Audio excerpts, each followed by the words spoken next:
Aravalli breaking Aravalli એલસીબીની મોટી કાર્યવાહી ચોરીના મોબાઈલનું રેકેટ ઝડપાયું અમદાવાદ સહિત વિવિધ સ્થળેથી ચોરી સ્નેચિંગ કરાયેલા મોબાઈલ મોડાસામાં લાવી વેચાણ કરાતાનો પર્દાફાશ મોબાઈલના લોક અનલોક કરી આઈએમઈઆઈ નંબર સાથે છેડછાડ કરાતી હોવાનો પોલીસનો ખુલાસો મોડાસાના માર્કેટ યાર્ડ ગેટ પાસેની મોબાઈલ દુકાનમાંથી 40 મોબાઈલ સહિત લેપટોપ કબજે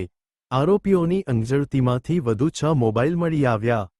કુલ 46 મોબાઈલ ફોન લેપટોપ ચાર્જર અને યુએસબી કેબલ જપ્ત કબજે કરાયેલા મુદ્દામાલની કુલ કિંમત 9-20 લાખથી વધુ 4 આરોપીઓ ઝડપાયા અન્ય આરોપીઓ અંગે તપાસ શરૂ ચોરીના મોબાઈલના સ્પેરપાર્ટ્સ અન્ય ફોનમાં ઉપયોગ કરી વેચાણ કરાતું હોવાનો આક્ષેપ સીઈઆઈઆર પોર્ટલ અને સંચાર સાથી એપ્લિકેશન મારફતે મોબાઈલની ઓળખ અંગે તપાસ ચોરીના ફોનને અન્ય રાજ્ય અને દેશમાં મોકલતા હોવાનું પણ ખુલ્યું સાયબર પોલીસ સ્ટેશન મોડાસા અરવલ્લીમાં ગુનો નોંધાયો વધુ તપાસ શરૂ અરવલ્લી જિલ્લામાં ખાસ કરીને મોડાસા ટાઉનમાં વારંવાર એવી રજૂઆતો મળતી હતી કે ચોરીના મોબાઈલોનું એક નેટવર્ક ચાલી રહ્યું છે અને ઓર્ગેનાઇઝડ વેમાં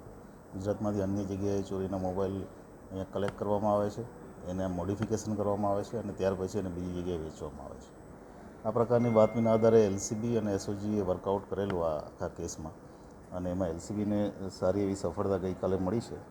અમે ટોટલ 4 આરોપીઓ આમાં પકડ્યા છે અત્યારે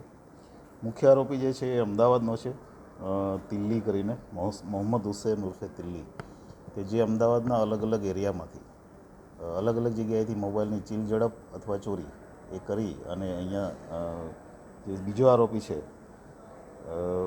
તલહા હનીફભાઈ સિંધવા એ અને એની સાથે બીજા 3 જણા એમને અહીંયા મોબાઈલ આપતો હતો અહીંયા આવ્યા પછી મોબાઈલના એક પર્ટિક્યુલર સોફ્ટવેરની મદદથી એને આઈએમઈઆઈ નંબર ચેન્જ કરવામાં આવતા હતા આઈએમઈઆઈ નંબર ચેન્જ કર્યા પછી જે મોબાઈલ જે તે જગ્યાએ જ્યાં ચોરી થઈ છે ત્યાં એનું ક્યારેય ટ્રેસિંગ આઉટ થઈ શકતું નહોતું અને એ ચેન્જ કર્યા પછી એમણે આ જે મોબાઈલ છે અન્ય રાજ્યોમાં ઇવન આઉટ ઓફ ઇન્ડિયા પણ વેચવાના પ્રયત્નો કરેલા છે એની આગળની તપાસ અમારી ચાલુ છે અત્યાર સુધીમાં અમે ટોટલ 9 લાખનો મુદ્દામાલ આમાં રિકવર કર્યો છે 40 જેટલા મોબાઈલ અમને અત્યારે મળ્યા છે આમાં અને આગળની તપાસ જે છે એલસીબી કરી રહી છે આગળની કાર્યવાહી ચાલુ છે સાહેબ લક્ષ્મી માર્કેટ એક આવું મોબાઈલ ચોરીના મોબાઈલ વધારે આવતા હોય છે તો આ જગ્યાએ આ લોકો વેચાણ કરેલું છે કોઈ સામે આવ્યું છે અમે અત્યારે આખી ટ્રેલ કાઢી રહ્યા છીએ કેમકે આની પહેલાં પણ લગભગ 1.5 મહિના પહેલાં અમે 100 મોબાઈલ અલગ અલગ જગ્યાએથી એસઓજી દ્વારા પકડવામાં આવેલા અને આજે પણ અમને 40 મોબાઈલ મળ્યા છે મોટાભાગના જે મોબાઈલ છે એન્ડ્રોઈડ ફોન છે પણ અમે આગળની તપાસ એની ટ્રેલ ક્યાં ક્યાં જઈ રહી છે અને આખી ઓર્ગેનાઇઝડ ગેંગ કેવી રીતે કામ કરે છે એની તપાસ વધારે કરશું પછી જ આપને વધારે વિગત આપી શકીશ આ મોબાઈલના ઉપયોગથી કોઈ ક્રાઇમ અને અંજામ આપ્યો હોય અથવા તો કોલ સેન્ટરથી લોકોની છેતરપિંડી કરતા એવું કંઈ તપાસમાં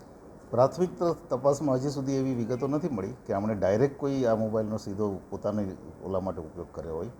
એમનો મેઇન હેતુ હતો આ મોબાઈલ આઈએમઈઆઈ નંબર ચેન્જ કરીને વેચી દેવાનો બની શકે કે આગળ આમાં ક્યાંય આગળ વધારાના પુરાવા મળે કે જેમાં ક્રાઇમમાં મોબાઈલનો ઉપયોગ થયો તો પણ એ તપાસમાં લઈશું